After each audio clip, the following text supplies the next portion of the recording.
recently I shared a video on my TikTok. I made some content and I was saying I was 35 years, I had failed in life, and I was like, the things I had achieved at 35 years. I talked about I had lost over 300 million in business. I had talked about how my daughter had been through 2 major surgeries.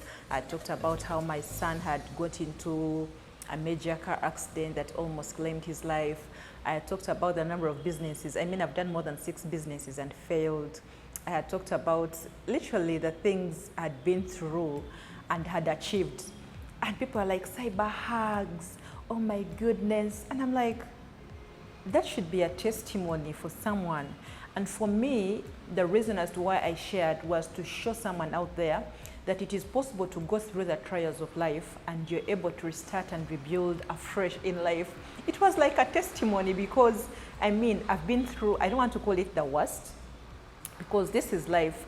Much as I'm a Christian and I believe that God has amazing plans for me, but I'm also a believer of God takes us through a certain process to refine us and prepare us for the strongest battles, and the fact that God gives his strongest battles to his best fighters. So each time you're out there and you're going through something and you feel like you're so discouraged, I would want you to remember that actually God gives his best battles to the strongest fighters. And my career has been shaped in a way, has been shaped by the circumstances of the things that I've gone through. So my name is Sandra and this is my story, this is my journey. I felt like I should bring you on board quick. For the people that are following me here, Sandra, how possible is it that you actually went through all these things and then you've been able to survive? The grace of God. Yeah, you survive. You know, they say what doesn't kill you makes you a little bit stronger. So for me, what I went through didn't actually kill me. It made me stronger, and it's this journey that I've used to also inspire and mentor people that are going through the same situations. Yesterday I was speaking, yesterday alone I met about a number of 4 people under my mentorship class. And as I was telling them, I remember telling one of the people, I'm like, if I had not gone through what I'm going through, I would not be helping, or I would not have helped the number of women that I've helped now. I think this year alone, 2026, since the year started, I've interacted with more than 30 women. Yes, you had that number right, more than 30 women. And I get to meet people on a daily who are struggling, who feel like life has come to an end. And then we sit down and have amazing conversations and they get back on track. And I'm so excited. I'm like, yeah, we did it. And each time when someone is down, I get to sit down with them. I get to have a conversation with them. For me, it excites me. So basically, this podcast is for today, is for someone who is out there and you feel like all hope is gone. No.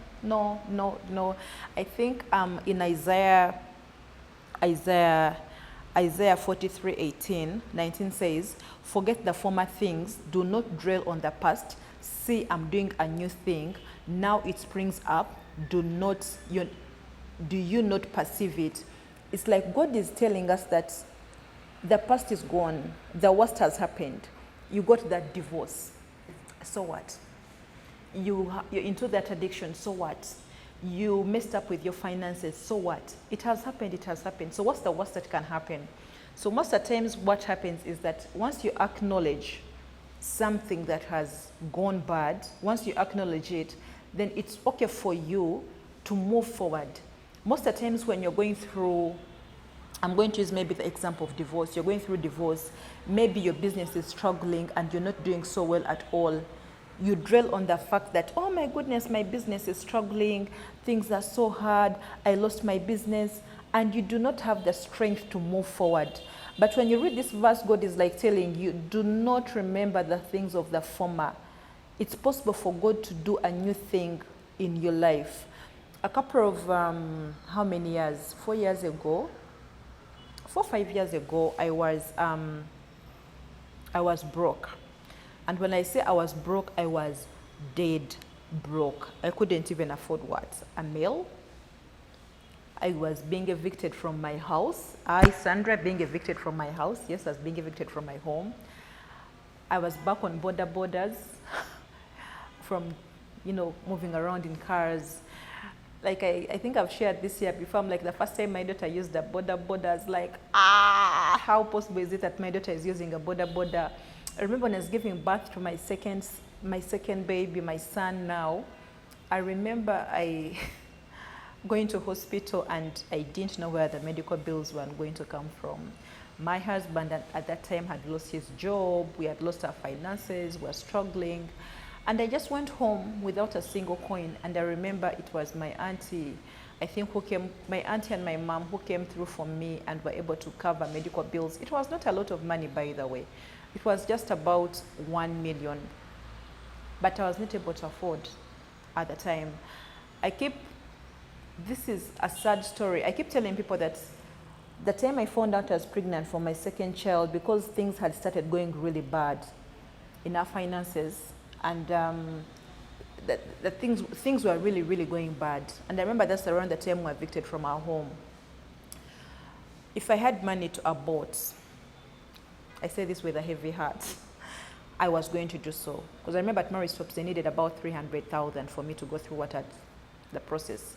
But when I look at my son today, I'm like, oh my goodness, Kale, for just small money, my son would not be here today. But thank God for brokenness. Yeah, thank God for brokenness that I didn't have the money at the time. So what was meant to happen didn't actually happen.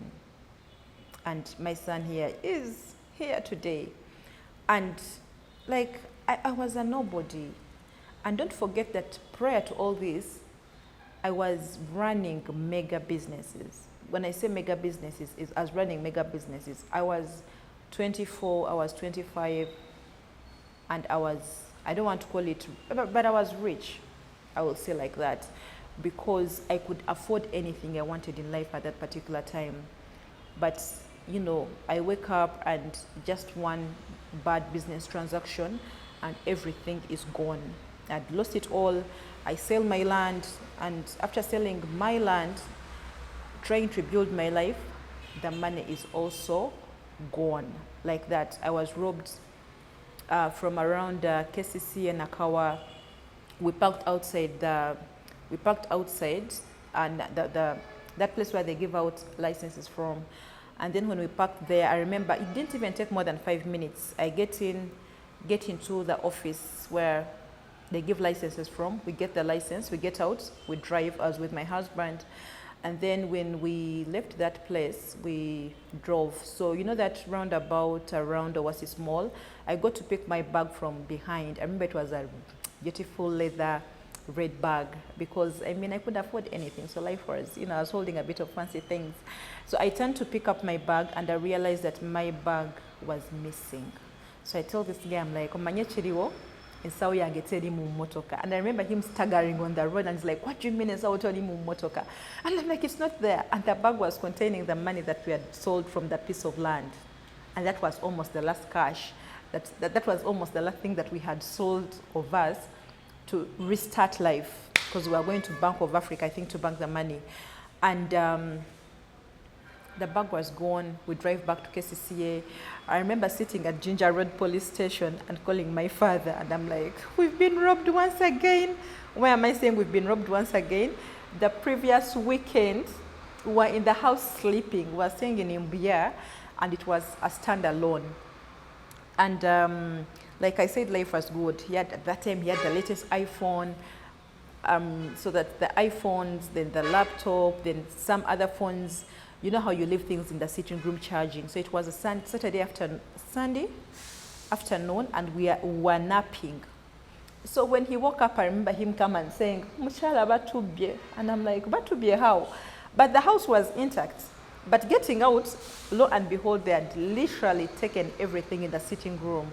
So this time they were stealing us was the second time. At that time, they had taken everything. So we are still trying to heal from that. Then now, the money, the last piece of money we had sold also was taken. So I sat down there calling my father, and I'm like, Kawedem, and I remember him asking me, whom are you with? And I'm like, oh, I'm with Dad Nicole. And he's like, okay, I want you to breathe in and out. I remember I didn't even have the energy to push for that case, because we had literally, someone loses his job, Then you start losing money in a funny way. So it was a whole spiritual, and I tell people that life is spiritual. At times they think, I used not to believe that the fact that life is spiritual. Maybe I was young, maybe I was not prayerful enough. I thought going to on church on Sunday, and then you sit down and, you know, just pray, and after praying you go back home was spiritual enough for me at that time, until life started happening so fast. Don't forget, amidst all this chaos, my daughter is not able to walk. My daughter, by that age of 3 years, she was not walking. I slept in Bukalango. I think by then the late Father J.P. Mukajang was, the Father late J.P. Paul was still alive, and he was praying from somewhere in town. Then I don't know which church I did not go. There, the time I was sleeping at Miracle Center. I was seeking God like a mad woman. And the reason why I was seeking God was not even all these other things that were happening to me. At that time, I was seeking God like a mad woman because my daughter was 3 years and unable to walk. And then I remember people calling me, you know, if your child doesn't walk, you can always give birth to another child, they will walk. But no one understood the pain of my child is 3 years and they've not achieved their major milestones in life. No one was understanding the heartache that I was going through because I was new to motherhood. And then I remember I went to visit my mom one time in Imbara, and my mother was running a diary, and then she's sitting at at her diary, and then someone says, this child who jumps like a frog. I was so heartbroken. I remember telling my mother, my child will never come out to anywhere again. I'm going to keep my child away from society. So I was trying to battle with that, but we thank God that, lo and behold, I prayed so hard for my child, and they started walking. I'll never forget the day she was walking. We were both around seated in the house. My husband was there, the house help was there, I was seated, and then the house was a bit so big. And then she's crawling as usual, and then she stands up between the dining and the sitting room, and she starts taking her first steps at 3 years. I'll never forget the tears. Like, everyone in the house just at that particular moment shed tears, and they couldn't believe what was happening. Like, my daughter was walking, and God had answered prayers. And for me, that became a turning point for me in my spiritual life, because I was like, okay, it is possible for me to be so intentional with my prayers, and God is literally going to answer everything. And that's how I think I started being extremely spiritual, because I realized that whatever I was dealing with at a particular time was not something ordinary. There was something, there was a story behind that we needed to fight. I can't go into the details of the spiritual battles because, oh my God, that was not even World War III. That was, I don't know World War what, but life is so spiritual. So each time you find someone telling you that if you're going through the things that you're going through, if you're going through maybe that divorce, if your business is going through, like, it's one loss after another, I want you to sit down and notice the patterns of why am I going through the things I'm going through. Most of the times when people come to me for mentorship, I'm like, we need to understand the pattern. And someone literally told me yesterday, me, I don't know how to pray. I drive my kids to church because they have to pray and I go back home. And I'm thinking, how possible is that? Not to judge them, I'm not like judging them or anything, but I'm trying to show you that at times we are so lazy. One thing I've learned over time is that in the spiritual world, the highest bidder takes it. You know how we look at the stock markets, that people that keep putting their stocks and stuff like that are the people that win at the end of the day, that get the highest stocks. It's the same thing in the spiritual world. And as you're being lazy, not praying because, I mean, God loves me, God will take care of me, I'm a child of God, nothing is happening to me. There is someone sleeping in a shrine in the middle of the night. There is someone who is walking naked. There is someone sacrificing chicken. There is someone sacrificing cows. I mean, people are there shaking things that you can't even, like, they are going to the extremes to do things to you. And for you here seated, yes, the grace of God can shield you, but to a certain extent. So if you're not so intentional about your own spiritual life that you're so desperate for God, you're desperate for God to take you out of that particular situation, trust me, you're going to keep losing day by day. Like, it's one thing. At times, the things that make us lose out, there are a number of things, but today I felt like the Spirit is telling me to talk about how life is so spiritual. It could be a number of things. When I talk about a number of things, I can look at the systems and structures that govern your life. Some of us are failing in life because, we don't have systems, we don't have structures, we are so careless, we are not we don't have the basic discipline of everyday life for us to succeed. But today I want to show you, I want us to get into the depth of how life is actually spiritual. If you're out there for you, ogamba, mukama yamba beyamba, if you are not praying, there was a time, I don't think this thing will ever get out of my brother's head, ever. So we are at home and we are praying. We had invited people to come at home and pray. And I'm glad I can laugh about this story today because, over time you heal and you become better. So people were at home praying.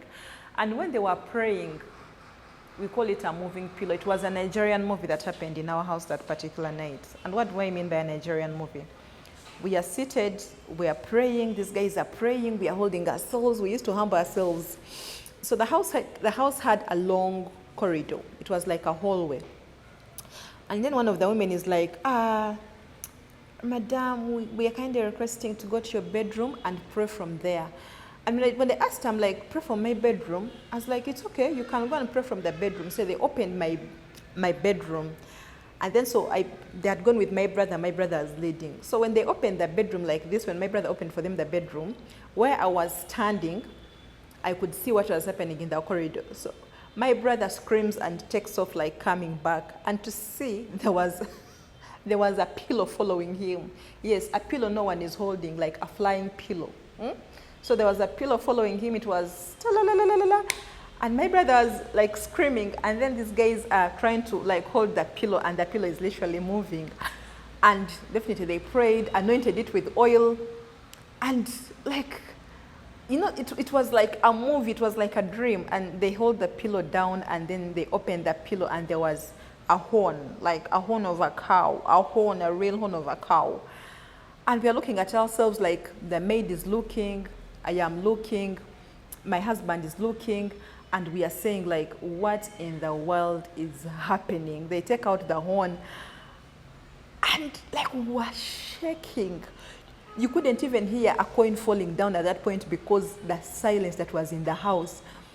And then they get it out, and then they're like, oh, so all the plans you've been making, they've been failing because you've been having this thing in the house and it's been acting like a monitoring spirit. We're like, Wanji Nyavo. At that point, our hearts are racing. And then this guy is like, I'm kindly requesting to allow me to cut your chairs. I remember looking at my husband and I'm like, cut whose chairs? How? Where? And bought those chairs 7 million. They were red leather sets. It was a seats, and it was an expensive set. And it's like the thing I'd been left with. So I'm thinking, why am I cutting my chairs? For what? I'm like, no. This guy is like, Sandra, we've seen enough. If you want your chairs, as they are going to cut the chairs, they get out, the chairs will be repaired. I'm like, no, they are not cutting the chairs. So these guys are like, do you want to be delivered? I'm like, okay, cut the chairs. They pull the amount of hair that was pulled out from the chairs. They kept pulling out hair, lots of hair. And then they pulled out like a chicken feet. Yeah, they pulled out chicken feet. And we are looking like, okay. And then I remember turning and told this guy, we are shifting. But in me saying we are shifting, I don't think we had the money to shift because we were that dead broke. And then the guys told us, so if you shift and then what? Or watch it again, if you shift and then what? And on that paper, there was a paper written in that, all this saga, there was a paper that was written and wrapped of how my husband had to lose his job, how my child would never walk, how the marriage had to end. The marriage had to end. They had written a number of things which they wanted to happen to us. So we open it and we look at it and we're like, okay, this is it. And these guys were like, so do you think the person, these chairs are new and they are intact. Do you want to think that anyone came in this house and actually put these things? We tell these guys, we're like, we're not allowing visitors for now because of what we've been going through, who could actually have brought these things. And they told us people can send things from anywhere. And then they come and make camp in your house. They don't have to be there physically. They just have to have one thing that they can use to make points of contact with you. And I think that's the season of my life that I learned how to pray. So whatever you're dealing with, when you sit back and look, the question is, you don't even know what you're dealing with, but you don't even have the energy to sit down and pray or make a prayer altar. When you see on this podcast, most people who come, we're talking about business altars. It's because I would want to be identify with people who understand how much business is spiritual, how much the real world is spiritual. You're failing, but why are you failing? Why are you failing? Why is your life the way it is? Why are you stagnant? Me, I've rebuilt my life. I'm not where I want to be, but at least I'm not where I used to be. But the journey has been prayer and church. So today I just want to encourage you that me coming here and saying all the things I'd gone through but the last 35 years, the accidents, there are a lot of things, my husband trying to get an accident, how my marriage was affected after that, and the consequences and the prices I've had to pay, the consequences and the prices my children have had to pay. I'm getting a little bit emotional, but I'm trying to tell you, I only know the things I've had to battle. Like the things you can't even sit on camera and say, because someone will think it's a lie. But it's not a lie. The world is so spiritual. The people you think love you don't love you as much as you think they love you. And you know the people that are going to hurt you, they could be business competitors. It could be your own sibling. Yes, it could be your own sibling. It could be your own so-called relatives, your aunties, people who think you've made it. The person that is hurting you is a person that is, actually it could be inside your house. It could be a person who comes into your business as a client. You think they are clients, you think they are supporting you, you think they are doing all this, but for them they have their own hidden intentions. So, and you're there moving naked. By moving naked, I mean you're there, you're not praying for yourself. Your children go to school in the morning when they wake up and you're not even praying and speaking over them. You're waiting for Sunday to take them to church and the pastor prays for them. You're the primary God of you're the primary parent of your children. You created them. You're a steward of those children. Why aren't you praying for your children? You open your business, you don't pray. You start scrolling on TikTok. And then what? You don't know the person came early there to burn their incense, or they're doing their things, or they've planted things in the shop. Have you seen people who do like really big brands and you're sure they should be making money, but because they don't have any particular altar, they're not making the money? But someone in a business, business is anyhow, but they are thriving. Two things: either they are too prayerful, or they are serving the things they serve. There is no lukewarm of today I'm in church, tomorrow I'm in a shrine. No, that doesn't work. Either ogenda musabo, you do your things, you put your sacrifices, or you're in church praying, you're a believer. And if you're going to pray, you have to pray, not mediocre of what. You have to proper sit and pray. But those things of you moving anyhow, you're there. Like, where's Sigachi? God helps those who help themselves. So this podcast is this particular podcast is just to encourage you. If you're out there and you're restarting your life, you're stagnant, you're trying to figure out things bigger, it's what is failing. Look for God. Look for God. Be so intentional, be so intentional, be so intentional. Because if you're not intentional, nkubulira amazima kawedde mudda. So I end by saying subscribe, look for God, don't forget to pray, and if God does not build, you build in vain. Till next time, bye-bye.